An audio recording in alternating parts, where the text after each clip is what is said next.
Vous voulez savoir ce qui va bouleverser les marchés cette semaine? Ne cherchez pas plus loin.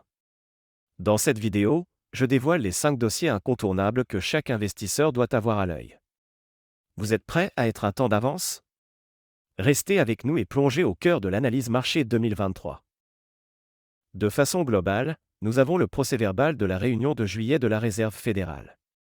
Il sera suivi de près mercredi, les investisseurs cherchant des indications sur la trajectoire à court terme des taux d'intérêt. Aussi, les données sur les ventes au détail et les bénéfices des détaillants donneront un aperçu de la santé des dépenses de consommation, tandis que les données en provenance de Chine devraient souligner les inquiétudes concernant la reprise chancelante de la deuxième économie mondiale. Voici ce qu'il faut savoir pour commencer la semaine. Avant que les marchés ne se tournent vers la réunion annuelle de la Fed à Jackson Hole, dans le Wyoming, à la fin du mois, les investisseurs se concentreront sur les minutes de la réunion de juillet de la Fed, publiée mercredi. La Fed a relevé ses taux de 25 points de base le mois dernier et a laissé la porte ouverte à une nouvelle hausse en septembre. Les minutes aideront les investisseurs à évaluer l'appétit pour de nouvelles, bien que les marchés parient sur une pause en septembre. Les données de la semaine dernière ont montré que si l'IPC et l'IPP ont augmenté modérément en juillet, la tendance générale indique que les pressions inflationnistes s'atténuent. La Banque centrale américaine a augmenté les taux d'intérêt de 5,25 points de pourcentage depuis mars 2022, afin de ramener l'inflation à son objectif de 2%. Passons aux données économiques américaines.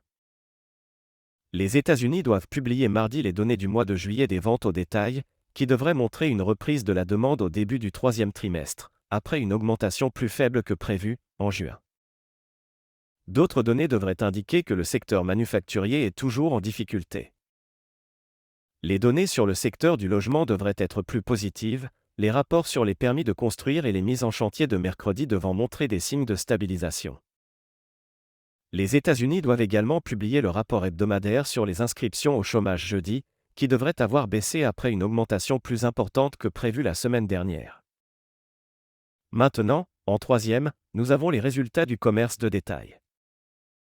La saison des résultats du deuxième trimestre s'achève et les résultats du Standard & Poor's présentent une image mitigée. Les entreprises dépassent les attentes des analystes en matière de bénéfices au taux le plus élevé depuis près de 2 ans, même si les prévisions de revenus sont tombées à leur plus bas niveau depuis le début de l'année 2020. Les plus grands détaillants américains doivent publier leurs résultats cette semaine, ce qui donnera aux investisseurs un aperçu important de la santé des dépenses de consommation, l'un des principaux moteurs de l'économie américaine. Home Depot devrait publier ses résultats avant l'ouverture du marché mardi, Target le fera avant l'ouverture du marché mercredi, suivi un jour plus tard par Walmart. D'autres grands détaillants tels que Macy's, Nordstrom, Kohl's et Lowe's publieront leurs résultats dans les semaines à venir. Toutes ces valeurs sont cotées au New York Stock Exchange. Les investisseurs se concentreront sur ce que les détaillants ont à dire sur la façon dont l'inflation affecte les marges, car les prix plus élevés érodent le pouvoir d'achat des ménages. En quatrième événement de la semaine, nous avons les données chinoises. La reprise économique chinoise post-Covid s'est essoufflée au cours des derniers mois après un premier trimestre vigoureux, plombé par la faiblesse de la demande intérieure et extérieure. Pékin doit publier mardi des données sur les ventes au détail, la production industrielle et les investissements en actifs fixes, qui ne devraient indiquer que des gains modestes. La semaine dernière, des données ont montré que les prix à la consommation en Chine ont enregistré leur première baisse annuelle en plus de 2 ans en juillet, ce qui a renforcé la pression sur les décideurs politiques, pour qu'ils fassent davantage pour soutenir l'économie. Les autorités se sont engagées à prendre des mesures pour soutenir l'économie, mais les détails ont été peu nombreux, ce qui a déçu les investisseurs. Enfin, un dernier événement à surveiller est la hausse des prix du pétrole.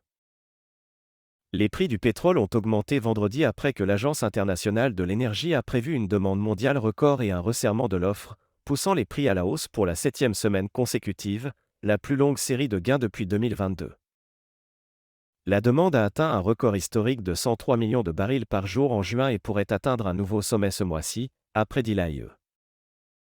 Parallèlement, les réductions de production de l'Arabie saoudite et de la Russie ouvrent la voie à une forte diminution des stocks jusqu'à la fin de l'année 2023, ce qui, selon l'AIE, pourrait faire grimper les prix du pétrole encore plus haut. Les réductions de l'offre et l'amélioration des perspectives économiques ont suscité un regain d'optimisme chez les investisseurs pétroliers, a déclaré Craig Erlam, analyste chez Honda, à Reuters. Cependant, il a noté des signes que la dynamique s'essoufflait après un rallye soutenu. Et voilà, vous avez maintenant entre vos mains les clés pour comprendre les marchés cette semaine. Si vous avez trouvé cette analyse utile, n'oubliez pas de laisser un pouce bleu et de vous abonner pour ne manquer aucune de nos prochaines analyses pointues. Vous voulez rester informé et avoir une longueur d'avance? C'est ici que ça se passe. Merci de m'avoir rejoint aujourd'hui, et à très vite pour de nouvelles aventures financières.